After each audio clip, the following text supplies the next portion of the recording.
जय हिंद दोस्तों, स्वागत है आप सबका। कैसे हैं आप लोग? उम्मीद करता हूं कि मस्त होंगे, चकास होंगे और जिंदगी का मजा ले रहे होंगे। आज हम फिर से लेकर आए हैं आपके लिए एक धमाकेदार कंटेंट। तो चलिए बिना टाइम वेस्ट किए शुरू करते हैं। आज हम लेकर आए हैं एक ऐसी मूवी की कहानी जो आपको 1970 और 80 के दशक के मुंबई की सैर कराएगी। यह कहानी है इंस्पेक्टर मधुकर चेंदे की, एक ऐसे पुलिस वाले की जिसने अपनी सूझबूझ और हिम्मत से दुनिया के सबसे खतरनाक सीरियल किलर को 2 बार पकड़ा। जी हां, हम बात कर रहे हैं नेटफ्लिक्स की ब्लॉकबस्टर फिल्म इंस्पेक्टर चेंदे की, जिसमें मनोज बाजपेयी और जिम सरब ने कमाल कर दिया है। तो तैयार हो जाइए एक रोमांचक, मजेदार और दिल को छू लेने वाली कहानी के लिए। अगर आपको क्राइम, ड्रामा और पुराने मुंबई का जादू पसंद है तो ये वीडियो आपके लिए है। और हाँ, वीडियो को लाइक, शेयर और सब्सक्राइब करना न भूलें। कहानी शुरू होती है 1970 के दशक के मुंबई से। उस समय मुंबई एक ऐसा शहर था जहां चकाचांद और अपराध साथ साथ चलते थे। गलियों में रिक्शे की आवाज, बाजारों में मसालों की खुशबू और पुलिस स्टेशन में पुराने टेलीफोन की घंटियां। लेकिन इस चहल पहल के बीच एक खतरनाक साया मंडरा रहा था, कार्ल भोजराज। एक ऐसा अपराधी जिसे दुनिया स्विम सूट किलर के नाम से जानती थी। कार्ल भोजराज, जिसका किरदार जिम सरब ने बखूबी निभाया है, एक चालाक, आकर्षक और खतरनाक सीरियल किलर था। वह विदेशी पर्यटकों को अपने जाल में फंसाता, उनका भरोसा जीतता और फिर उनकी हत्या कर देता। 1970 के दशक में उसने एशिया में कई हत्याएं की और अब वह मुंबई की गलियों में छिपा था। लेकिन मुंबई पुलिस में एक ऐसा शख्स था जो इस सय को खत्म करने के लिए तैयार था। इंस्पेक्टर मधुकर चेंदे। मनोज बाजपेयी ने इस किरदार को इतनी शिद्दत से निभाया है कि आप स्क्रीन से नजरें नहीं हटा पाएंगे। चेंदे साहब न तो कोई सुपर हीरो थे, न ही उनके पास कोई हाईटेक गैजेट्स थे। उनके पास थी सिर्फ उनकी सूझबूझ, हिम्मत और एक जुनून, अपराध को खत्म करने का। 1971 में इंस्पेक्टर चेंदे को पहली बार कार्ल भोजराज को पकड़ने का मौका मिलता है। उस समय भोजराज मुंबई के एक लग्जरी होटल में छिपा था, विदेशी पर्यटकों के बीच अपनी पहचान बदलकर। चेंदे और उनकी टीम, जिसमें उनके वफादार साथी हवलदार कदम यानी भालचंद्र कदम और सब इंस्पेक्टर सचिन यानी सचिन खेडेकर शामिल थे। चेंदे ने एक जाल बिछाया।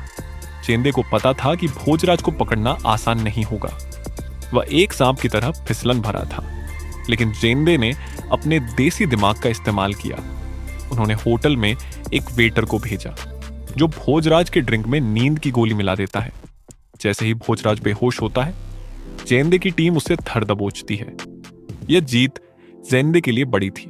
भोजराज को तिहाड़ जेल भेज दिया गया और चेंदे को उनके साहस के लिए तारीफ मिली।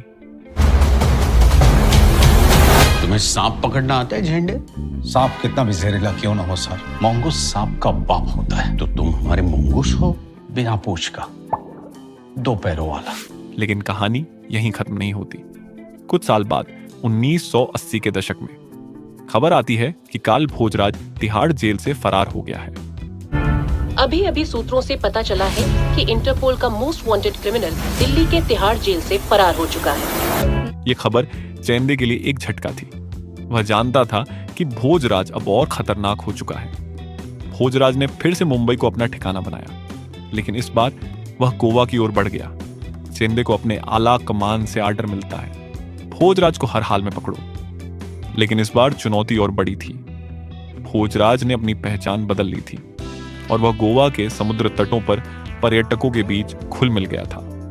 हवलदार कदम कहता है, साहब ये भोजराज तो भूत की तरह गायब हो जाता है, इसे कैसे ढूंढेंगे? चेंदे कहता है, भूत हो या शैतान, मुंबई पुलिस के सामने कोई नहीं टिकता। चलो गोवा चलते हैं। गोवा में चेंदे और उनकी टीम एक के बाद एक सुराग ढूंढते हैं। भोजराज अब एक रेस्टोरेंट का मालिक बनकर छिपा है, जहां वह विदेशी पर्यटकों को अपने जाल में फंसाता है। चेंदे अपनी टीम के साथ गोवा की गलियों में भटकते हैं, स्थानीय लोगों से पूछताछ करते हैं और भोजराज के ठिकाने का पता लगाते हैं। यहां फिल्म का मजेदार हिस्सा आता है। चेंदे और उनकी टीम के बीच की नोकझोंक, मुंबई पुलिस का देसी अंदाज और चेंदे का हास्य दर्शकों को हंसाने में कोई कसर नहीं छोड़ता। एक सीन में जेंदे एक स्थानीय बार में भोजराज को पकड़ने की कोशिश करता है, लेकिन भोजराज फिर से चकमा दे देता है। आखिरकार जेंदे को पता चलता है कि भोजराज गोवा के एक मशहूर रेस्टोरेंट में छिपा है। जेंदे अपनी पूरी टीम के साथ एक आखिरी जाल बिछाता है। यह सीन फिल्म का सबसे रोमांचक हिस्सा है। जेंदे और भोजराज का आमना सामना होता है। भोजराज अपनी चालाकी दिखाने की कोशिश करता है, लेकिन जेंदे का दिमाग उससे 2 कदम आगे है।